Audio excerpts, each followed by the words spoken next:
Am I the a-hole for canceling our anniversary trip because my husband drowned my terrarium? I 29F traveled across the country to visit a company regarding an incredible job offer. I spent 2 days touring the company to decide if it would be the right fit for me after years of self-employment. After meeting with the company, I visited my sister 32F and her family a few towns over. We barely get to see each other because of work and distance, so it was wonderful to spend a few days with her, the family, and her new baby. I was gone for a total of 8 days. When I returned home, I was excited to spend time with my husband, 33M, and tell him about the trip, my visit with my sister, my impression of the city, etc. We were meant to be celebrating our anniversary and decided to put off the discussion about whether or not I should accept the job offer until after our anniversary getaway. I'd arranged for us to go on a luxury train ride because he's a big train enthusiast, and we were meant to leave for the trip 3 days after I got home. This is when the problem started. I have a very large closed bioactive terrarium which I made with my mother 15 years ago. It's one of my favorite things I have of her before she passed. This terrarium is my pride and joy, and has come with me everywhere since we planted it. It was always super healthy and beautiful, and I've only ever had to open it for times to do a little maintenance and watering. My husband knows all of this,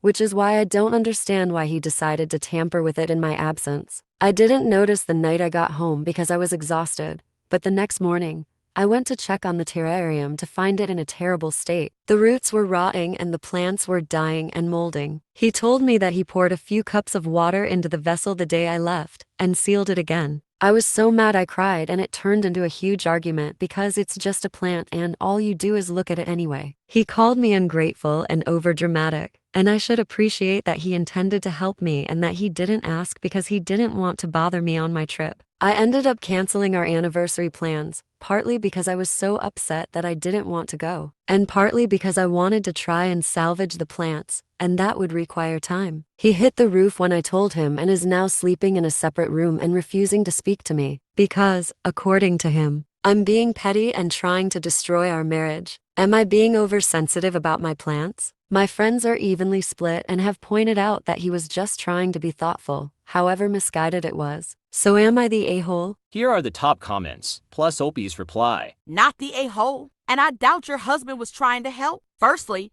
if you have only opened it a few times, then he knows it doesn't get watered that often. Secondly, he knows how much it means to you, so he should know that you would have taken care of it before you went or would have left very detailed instructions. OP replied, I've literally never had to open it or water it in the time we've been together. And even when I did water it in the past, it has never required more than a few tablespoons of water. I've talked about it before, but he clearly forgot. Do you really think he did this out of malice, or do you think it was an honest mistake? There are many comments speculating about the reason he watered the terrarium, and I think it would be helpful to know more about what you think. OP replied, I've never known him to be malicious, so I don't think he did this out of malice. But I do feel he's being insensitive about my feelings.